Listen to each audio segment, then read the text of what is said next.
mo mọ̀ wípé ìwọ náà ti máa gbọ́ bí àwọn terrorists bí wọ́n ṣe take over Kogi State tí wọ́n ti ní base wọn síbẹ̀ tí wọ́n hàn wọ́n léèmọ̀ back to back every day.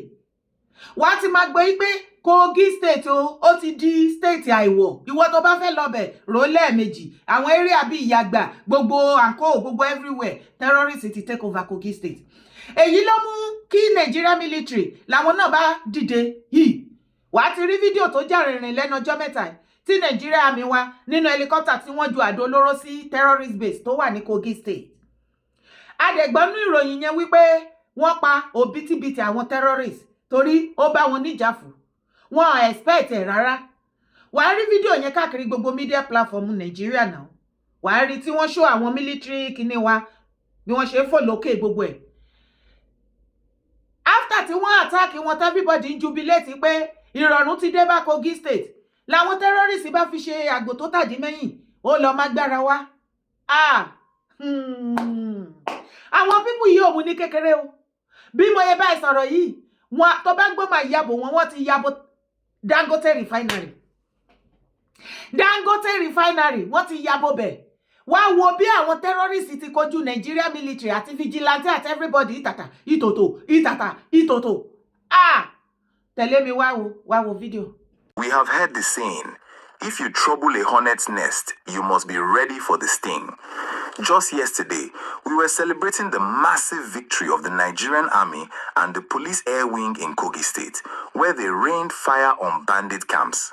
But today, we are seeing the ugly side of war, the retaliation. You saw the headline, and it is a heavy morning for the security community in Kogi.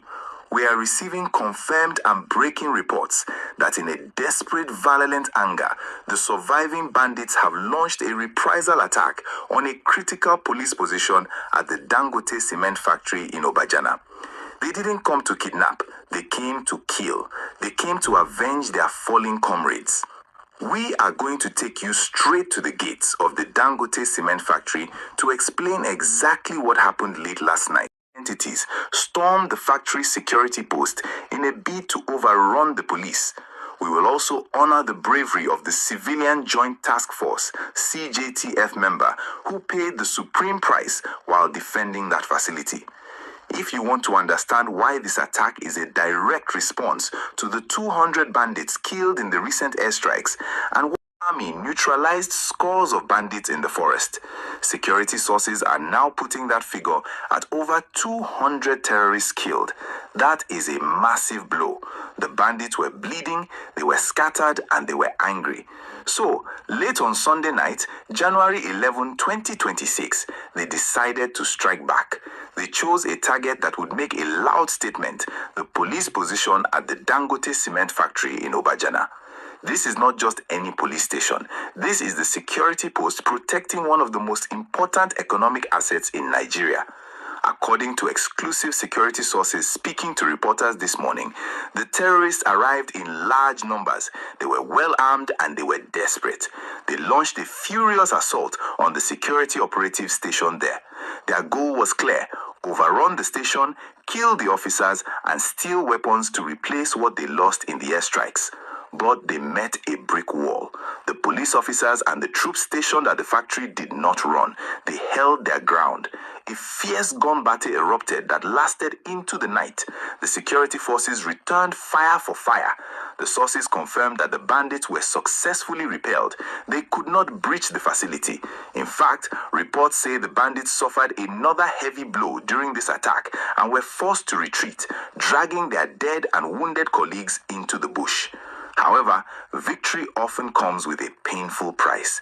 In the heat of the battle, we lost a hero, a member of the Civilian Joint Task Force, CJTF.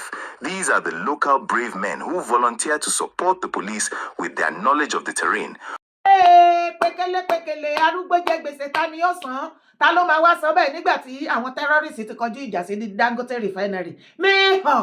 Ìwọ náà ní hàn. Òdòdó Governor Òdòdó of Kogi State tí àwọn terrorists tí wọ́n ti ní base wọn sí Kogi State wá ti máa gbọ́ online káàkiri media houses in Nigeria. Kogi State ti dìlú ẹ̀wọ̀ àgàgà àwọn Yàgbà area nǹkan bẹ́ẹ̀ yẹn wọ́n ti take over, wọ́n ti ní base wọn bẹ́ẹ̀. wọ́n ti hijack Kogi State mọ́ gọ́vnà Òdòdó lọ́wọ́. Mi ò dẹ̀ rò wípé gọ́vnà Òdòdó fìgbà kankan bọ́ síta láti wá ké gbàjarè fún gbogbo àgbáyé wípé àwọn terrorist ti hijack Kogi o. Wọ́n jẹ́ kí eku ó ké bí eku, ẹyẹ ò ké bí ẹyẹ ọmọ ènìyàn. Ó ti di hílà yìí lọ báyìí o. Wọ́n kidnap wọn ṣeré ni, bó ti kidnap wọn náà pa wọ́n ní pípípa. Bó ti ń gbé ọba wọn náà ń gbé joyè, bó ti ń gbóbìnrin náà ṣoríṣiríṣi bẹ́ẹ̀. Èyí ló mú bàbá Tinubu wípé ẹ̀yin military ó yá, ó dẹ̀ pásìkò ti tó tẹ́ máa kàn sí Kogi State. Ẹ jẹ́ a dúpẹ́ lọ́wọ́ àwọn Nigeria military wa, àwọn sójà wa. Wàá rí fídíò yẹn lẹ́nu ọjọ́ mẹ́ta yìí. Òun náà ló dẹ̀ ti rí lára ẹ̀ mẹ́yẹn nínú àwọn fídíò tó wò tán sí. Wọ́n dẹ̀ kọjú ìjà wípé terrorist base yín o ní Kogi State, ó yá ẹgbà àkàrà àdó olóró. Gbogbo wa la rí fídíò yẹn. Wọ́n dẹ̀ jẹ́ kó yé wa wípé ọ̀pọ̀lọpọ̀ àwọn terrorist ló tọ́kúlá ló lákújẹ tí wọ́n jóná gúrúgúrú ńbẹ̀. Ṣùgbọ́n ìkọ̀kan lára wọn, wọ́n escape.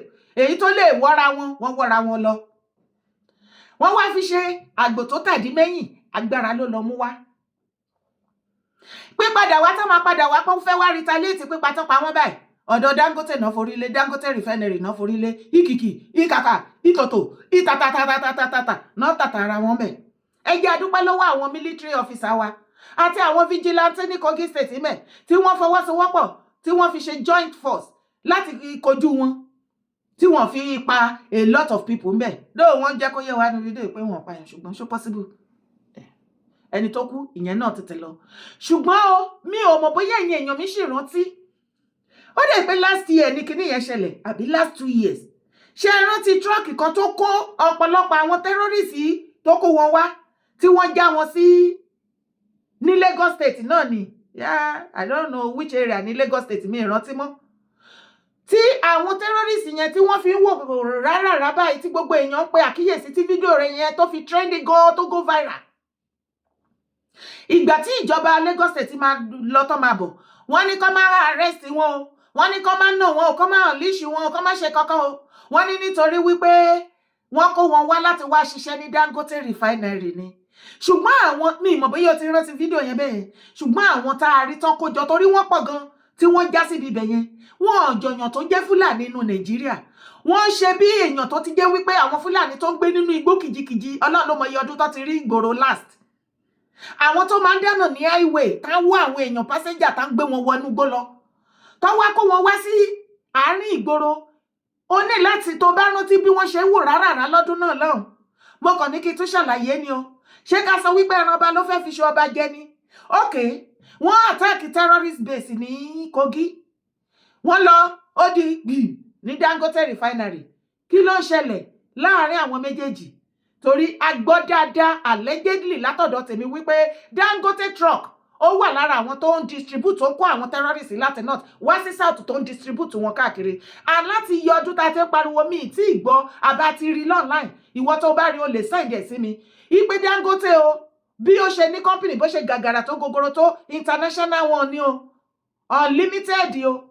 Wọn ò tí ì fìgbà kankan bọ́ sí online láti debunk ẹ̀ pé truck wọn o kò transport kíni, kò transport terrorist till date. Anyway, ìyẹn ni ọ̀rọ̀ yẹn. Ṣé o ti gbọ́ bó ṣe ń lọ báyìí ẹ̀yin èèyàn mi? Wọ́n ní wọ́n ti pín wọn káàkiri ni o. Bá mi pass information yìí o. Ó dẹ́wọ́ tèmi náà ni mo ní kí n pass ẹ̀ sí ẹ o. Wọ́n ní àwọn ará bí àwọn agbénipa àwọn terrorists, wọ́n ti mú ọ̀nà oríṣiríṣi ni wọ́n gbà báyìí o láti máa ju àdó olóró sí ṣọ́ọ̀ṣì káàkiri ní south, especially nílẹ̀ Yorùbá. Jẹ́ sáré gbé ẹ débẹ̀. Nínú chọ́ọ̀chì tàbí ní every gathering tí a bá bára wa, ẹ jẹ́ ká fún ẹ di kí àwọn èèyàn mú power bank wá láti wá charge tàbí àwọn torchlight wọ̀nyẹn, because that is another method now tí wọ́n ń lò láti bomb church or mosque or anywhere, any gathering tí wọ́n bá fẹ́ bomb.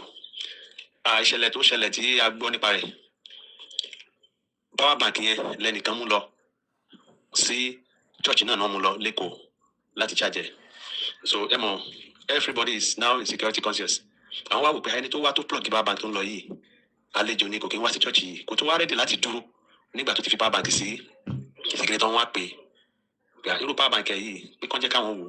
Ìgbà tó máa wò luckily wọ́n ní a top security officer nínú church ìgbà tó ń gba power bank yẹn tí wọ́n wò tí wọ́n ṣí ẹnìyẹn ló wá discover pé this is a bomb ìgbà tó máa tú ara ẹ̀ wọ́n bá kíní remote timer bomb yẹn wọ́n bá lára ẹ̀ so ó ní láti jẹ́wọ́ pé láti Bayelsa làwọn ti wá àwọn dẹ̀ ti wà ní everywhere for this mission so Ọlọ́run ò ní jẹ́ kí wàhálà ti dààmú kó bá yé wa so ẹ jẹ́ ká pass information yìí sí gbogbo àwọn ènìyàn wa so that àwa náà lè wà security conscious phone àti tọ́. ẹ jọ̀ọ́ gbogbo mosque àti ṣọ́ọ̀ṣì tẹ́ ti ń ṣáàjì tí àwọn followers yín àwọn member church àti mosque tẹ́ máa tan generator wípé kí wọ́n máa ṣáàjì fóònù wọn bẹ̀ wọ́n ní ká ẹ lọ stop ẹ̀ láti sìn òun lẹ ti fetí ara yín gbọ́ wọ́n náà ti pé wọn káàkiri gbogbo south pátápátá ipe kan máa ju àdó olóró sí gbogbo chọ́ọ̀chì àwọn àdó olóró yìí dẹ̀ ni ó máa wá in the form of bíi power bank àbí bí ìgbà tí wọ́n bí handset tí wọ́n fẹ́ ṣáàjì fóònù ẹ jọ̀ọ́ bó bá jẹ́ power bank ni wọ́n fẹ́ wá ṣáàjì ń bẹ̀ àbí tẹlifóònù bóyá kẹ́ stop ẹ̀ ní church àti gbogbo mosque or every garden gbogbo area ibi tẹ́ bá ṣàti táwọn èèyàn pọ̀ sí ṣá ẹ jẹ́ ká wà security alert o ẹ jẹ́ ká wà security conscious o inú tèmi dùn ayọ̀ mi kún nísìnyí wípé ẹ̀yin èèyàn wa ẹ ti ń tají ọ̀rọ̀ tá à ń sọ ó ti ń yé yín ẹ má fi dá ọlọ́pàá nìkan ẹ má fi dá àmọ̀tẹ́kùn nìkan gbogbo wa pátápátá iṣẹ́ gbogbo wa ni mo dẹ̀ dúpẹ́ lọ́wọ́ ẹ̀yin ará ṣọ́ọ̀ṣì tí ẹ tètè ní ìfúnra ẹ ṣeun gan ni a dúpẹ́ lọ́wọ́ yín ibẹ̀ ni kankan náà tún la ṣe ń lọ US boost Nigeria's fight against terrorism with new supplies.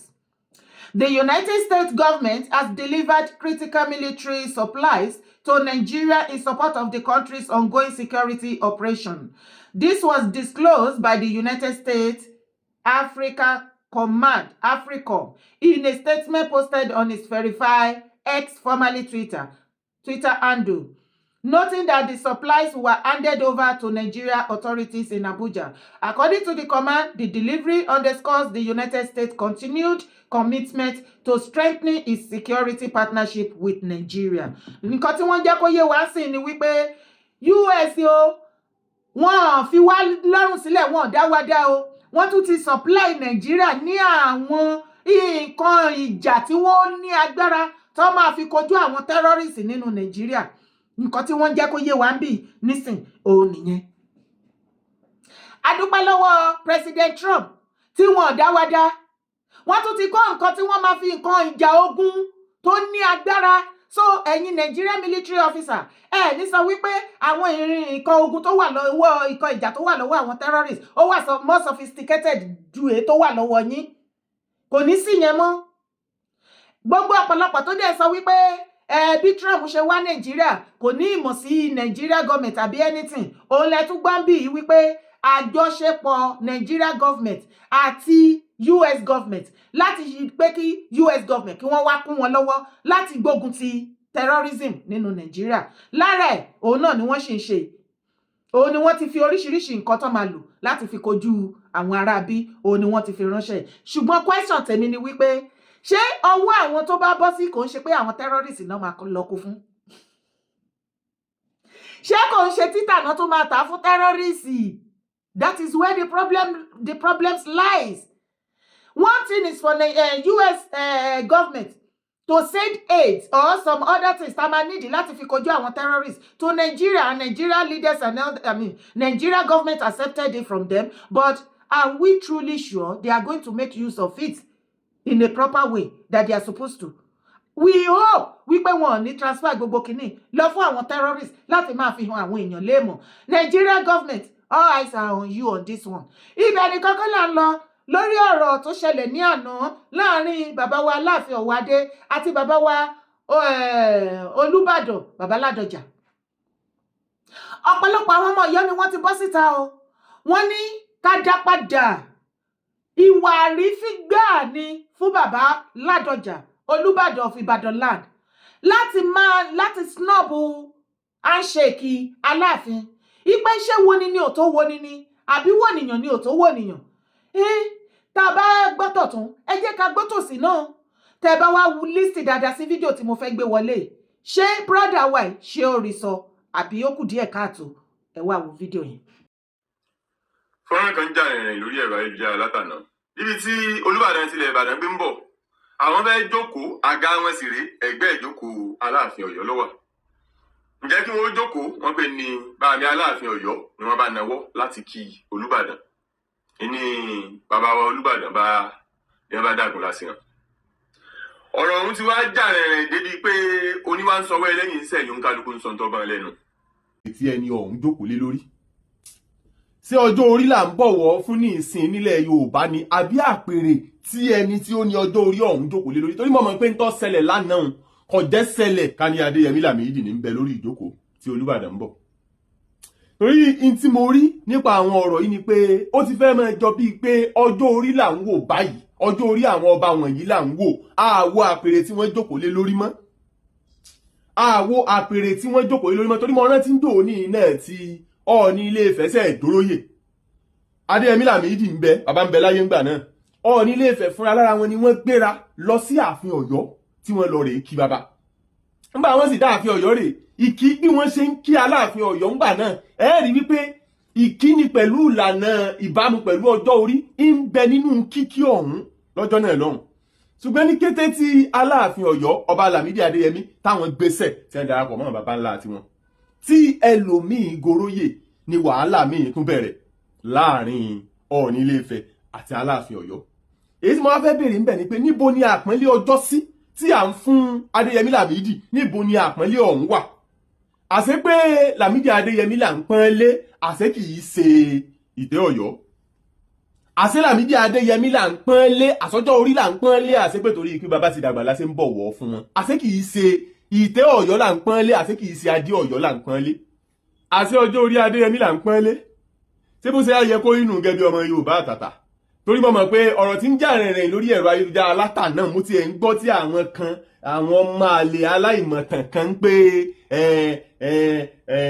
Aláàfin Ọ̀yọ́ mẹgbẹ́ ẹ̀ ni ó ti bàjẹ́ jù ikú bàbá yèyé abẹ́ ẹ̀rọ pé Lámìdí Adéyẹmí ni ikú bàbá yèyé ni ìtẹ́ tó jókòó lé lórí ni ikú bàbá yèyé bádéyẹmí ṣe jẹ́ ikú bàbá yèyé bẹ́ẹ̀ náà ni ọ̀wọ́ adé jẹ́ ikú bàbá yèyé Adéyẹmí ti wá lọ ọ̀wọ́ adé ti dìwọ́lẹ̀ lójú ti yín nítorí ìpọ́jọ́ méke ọ̀wọ́ adé ti dìwọ́lẹ̀ lójú yín ara nu ọjà báyìí lẹ̀ ṣe n ò sí nílé ewúrẹ́ bíbí kan n ò sí lọ́jà ìpàṣọ mi dà ara nu ọjà báyìí lẹ̀ ṣe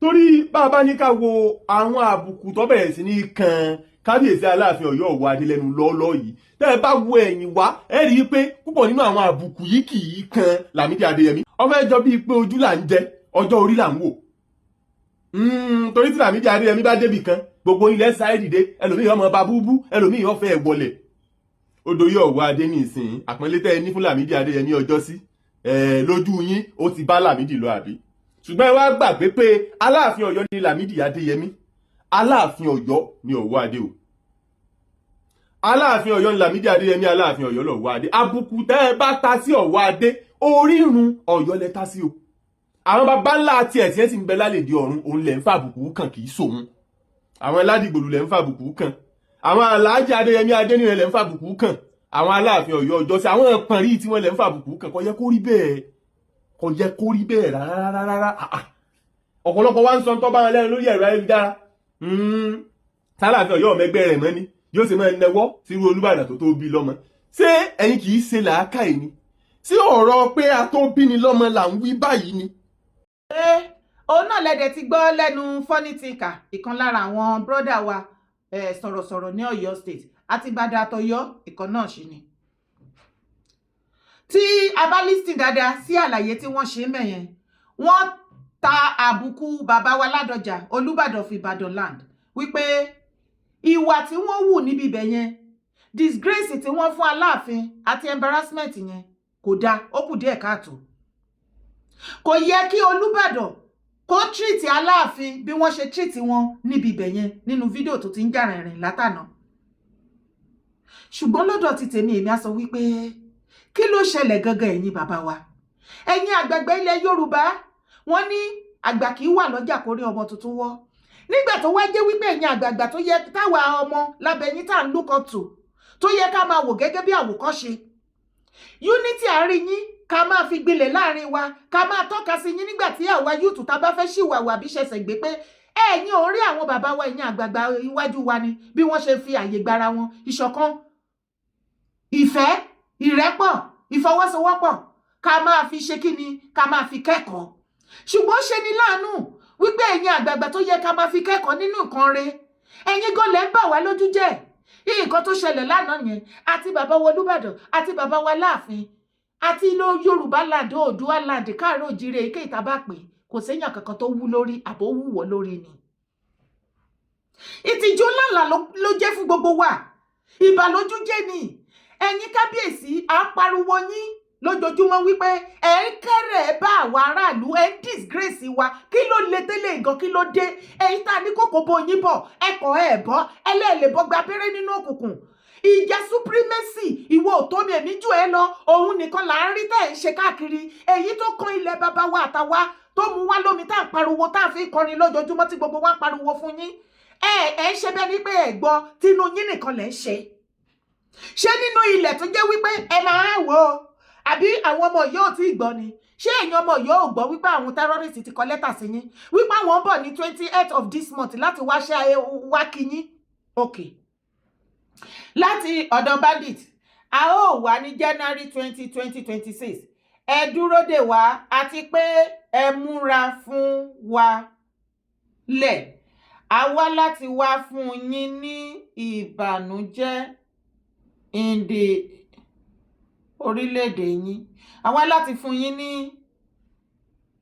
ìbànújẹ́ náà kọ́ èyí ò in the orílẹ̀-èdè yín ní Ìkòyí ilẹ̀ Ọ̀yọ́ state ẹ múra lẹ̀ fún wa ọ̀pọ̀lọpọ̀ náà máa sọ wípé ọmọ Yorùbá ló kọ kínní ikú bí ó dẹ̀ lè jẹ́ àwọn ọmọ Yorùbá náà fẹ́ wá ṣọṣẹ́ fúnra wọn bẹ́ẹ̀ ó sì lè jẹ́ àwọn Fúlàní tó ti pẹ́ burúkú nínú Ọ̀yọ́ state tó ti darapọ̀ mọ́ yín tẹ́ ní ọmọ ìyá ni yín ó sì lè jẹ́ lára àwọn victim tí àwọn terrorists kó ni wọ́n ti fọ́ọ̀sì wípé kó máa kọ nǹkan tí wọ́n kọ nítorí wọ́n tún fi àmì sí caption yẹn lórí ó wá jẹ́ irọ́ ojú òótọ́ mi ò rò wípé ẹ̀yin Ọ̀yọ́ gbọ́ the whole of Ọ̀yọ́ state àti Ìbàdàn àtọ̀yọ́ àti gbogbo ẹ̀ ni mò ń kó papọ̀ o èyí tó yẹ kẹ́ ẹ gbáradì bí security ṣe máa tight wọ́n ṣe ẹ̀ àtàkì yín back to back bó ti yín àtàkì Ọ̀yọ́ Aláàfin àbí ibẹ̀ kan ni wọ́n àtàkì lẹ́nu ọjọ́ mẹ́ta yìí àdó olóró lọ́dún gbàmù tí Mákindé kówó jẹ wọ́n àtàkì yín back to back wọ́n tó ti fi lẹ́tà ránṣẹ́ irọ́ ni òótọ́ ni èyí tó yẹ kẹ́ mú security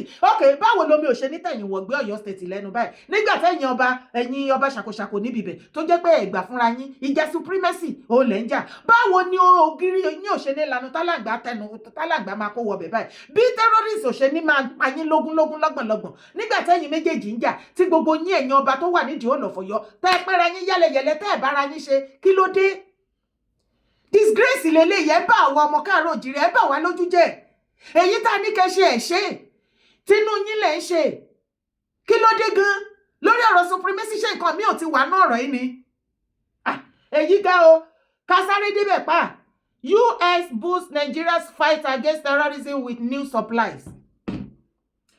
Àwọn US President Trump ẹ ṣe jàre nígbà tí àwọn ọba tó yẹ kó dúró tì wá tá a gbọ́kànlé tó jẹ́ bàbá wa tó yẹ kó gbọ́rọ̀ ẹnu wa tá a ṣe pariwo lójoojúmọ́ kó mú ìgbésẹ̀ ká máa rí ká máa fi wọ́n yangàn ẹni ẹlẹ́ni Trump òun ló wá ń gbèjà wájà àwọn kan wá sọ wípé kẹ̀yà ó fẹ́ wá kó mineral resources òun rèé o wọ́n tún ti kó nǹkan tó máa fi kojú àwọn terrorism tó fi máa báyé wọn jẹ́nu Nàìjíríà US tún ti kó ránṣẹ́. Only Nigeria government is confirmed. The United States government has delivered critical military supplies to Nigeria in support of the country's ongoing security operation.